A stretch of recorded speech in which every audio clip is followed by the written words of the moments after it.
전능하사 천지를 만드신 하나님 아버지를 내가 믿사오며 그 외아들 우리 주 예수 그리스도를 믿사오니 이는 성령으로 잉태하사 동정녀 마리아에게 나시고 본디오 빌라도에게 고난을 받으사 십자가에 못 박혀 죽으시고 장사한 지 사흘 만에 죽은 자 가운데서 다시 살아나시며 하늘에 오르사 전능하신 하나님 우편에 앉아 계시다가 저리로서 산자와 죽은 자를 심판하러 오시리라. 성령을 믿사오며 거룩한 공예와 성도가 서로 교통하는 것과 죄를 사하여 주시는 것과 몸이 다시 사는 것과 영원히 사는 것을 믿사옵나이다. 아멘. 왕이여, 정오가 되어 길에서 보니 하늘로부터 해보다 더 밝은 빛이 나와 내 동행들을 둘러 비추는지라. 우리가 다 땅에 엎드러짐에 내가 소리를 들으니 히브리 말로 이르되 사울아 사울아 네가 어찌하여 나를 박해하느냐. 가시체를 뒷발질하기가 내게 고생이니라. 아멘. 할렐루야. 오늘은 사도행전 26장 13절과 14절 말씀 중심으로 바울이 다메섹에서 겪은 일이라는 주제로 오늘 새벽 말씀을 전하도록 하겠습니다. 이 바울의 인생에서 가장 중요한 사건은 바로 다메섹에서 예수님을 만난 사건입니다. 사도행전은 이를 사도행전 9장과 22장 그리고 26장에서 3번이나 소개하고 있습니다.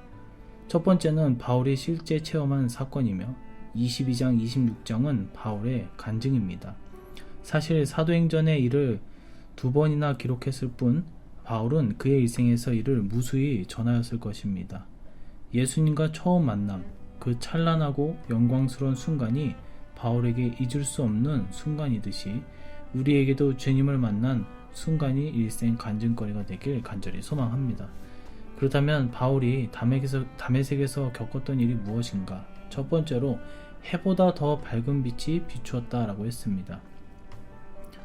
13절에 보니까 왕이요 정오나 되어 길에서 보니 하늘로부터 해보다 더 밝은 빛이 나와 내 동행들을 둘러 비추는지라. 해보다 더 밝은 빛이 비추었음은 예수님께서 영광 중에 나타나심을 나타내고 있습니다. 비추는 지라로 번역된 원문 표현은 람프로테스인데 밝음, 빛남, 광의 등을 의미합니다. 그냥 빛이 비춘 것이 아니라 해보다 찬란한 광명으로 비춘 것입니다. 계시록 1장 16절의 말씀을 보면 그의 오른손에 7별이 있고 그의 입에서 좌우에 날성검이 나오고 그 얼굴은 해가 힘있게 비치는 것 같더라. 바울은 해보다 찬란한 영광으로 자기를 비추시는 예수님을 다메섹 도상에서 만났습니다. 그 광명의 빛, 그 영광스러운 임재와 인도를 결코 잊을 수가 없었습니다. 그래서 이를 곳곳에서 증거하였습니다. 심지어 신문 자리에서도 이를 증언하고 있습니다. 두 번째로 소리를 들었다라고 했습니다. 14절의 말씀을 보니까 우리가 다 땅에 엎드러짐에 내가 소리를 들으니 히브리 말로 이르되 사울아 사울아 내가 어찌하여 나를 박해하느냐. 가시체를 뒷발질하기가 내게 고생이니라. 이는 예수님께서 말씀해 주심을 의미합니다. 위 본문 중 들으니로 번역된 원문 표현은 아쿠어입니다. 이는 듣다는 의미만 있는 것이 아니라 경청하다, 깨닫다 등의 의미가 있습니다. 말씀을 듣고 그는 말씀하시는 분이 누구인지 깨달았습니다. 사도행전 27장 23절로 24절 말씀을 보니까 나의 속한 바 곧 나의 섬기는 하나님의 사자가 어젯밤에 내 곁에 서서 말하되 바울아 두려워하지 말라. 내가 가이사 앞에 서야 하겠고 또 하나님께서 너와 함께 항해하는 자를 다 내게 주셨다 하였으니. 바울은 다메섹 도상에서 말씀 받은 이후 한결같이 여러 모습으로 자기에게 주시는 말씀을 들었습니다. 그리고 그 말씀의 인도를 따랐습니다.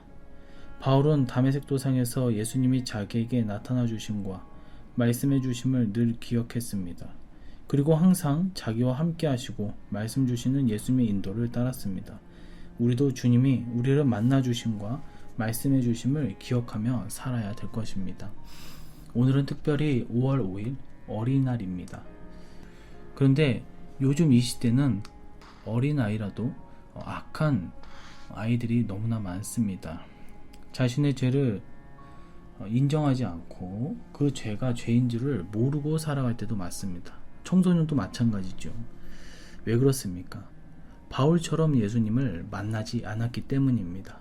바울처럼 말씀을 품고 살아가지 않았기 때문입니다. 이 시대 어린 영혼들에게 말씀을 공급해 주어야 됩니다. 우리로 말미암아 하나님의 말씀이 유입이 되어지고 예수님을 영접하고 그들이 선한 마음과 생각과 그리고 그 바탕으로 선한 행위로 드러낼 때 이 사회가 이 국가가 변화되기를 간절히 소망합니다. 악한 이 시대 속에서 어린아이들이 잘 자라서 장차 그들이 성장하고 장성해질 때 또 다른 후손들을 양육하고 세상의 잣대로 세상의 계획 속에서만 자라는 것이 아니라 말씀으로 양육하는 우리 가정과 또 우리 부모들이 되시기를 간절히 소망합니다. 오늘 바울처럼 하나님을 만나고 예수님을 만나고 하나님의 말씀을 듣는 우리 성도님들 가정이 되기를 주님의 이름으로 간절히 축원해 드립니다. 기도하도록 하겠습니다. 할렐루야. 하나님 아버지, 바울은 자신이 하나님을 주님을 만난 것에 고백하고 있습니다. 왕 앞에 세상 권력자 앞에 서슴없이 자신이 어떻게 주님을 만났는지를 간증하고 있습니다. 사랑하는 우리 성도님들에게 큰 은혜가 임하게 해 주시옵시고 다시 한번 주님의 말씀과 또한 주님을 만나게 하여 주셔서 그 속에서 나오는 그 누구도 넘볼 수 없는 새 힘과 영적인 은혜와 축복을 허락해 주셨을 때에 우리가 가는 곳마다 그리스도의 향기와 꽃이 활짝 열릴 수 있도록 은혜를 내려 주시옵소서. 오늘 하루도 주님께 모든 것을 맡겨오며 다시 오실 예수님의 이름으로 기도드리옵나이다. 아멘. 주기도문으로 새벽 예배를 마치도록 하겠습니다. 하늘에 계신 우리 아버지여, 이름이 거룩히 여김을 받으시오며 나라의 임하옵시며 뜻이 하늘에서 이룬 것 같이 땅에서도 이루어지이다. 오늘날 우리에게 일용할 양식을 주옵시고 우리가 우리에게 죄 지은 자를 사하여 준 것 같이 우리 죄를 사하여 주옵시고 우리를 시험에 들게 하지 마옵시고 다만 악에서 구하옵소서. 대개의 나라와 권세와 영광의 아버지께 영원히 있사옵나이다. 아멘.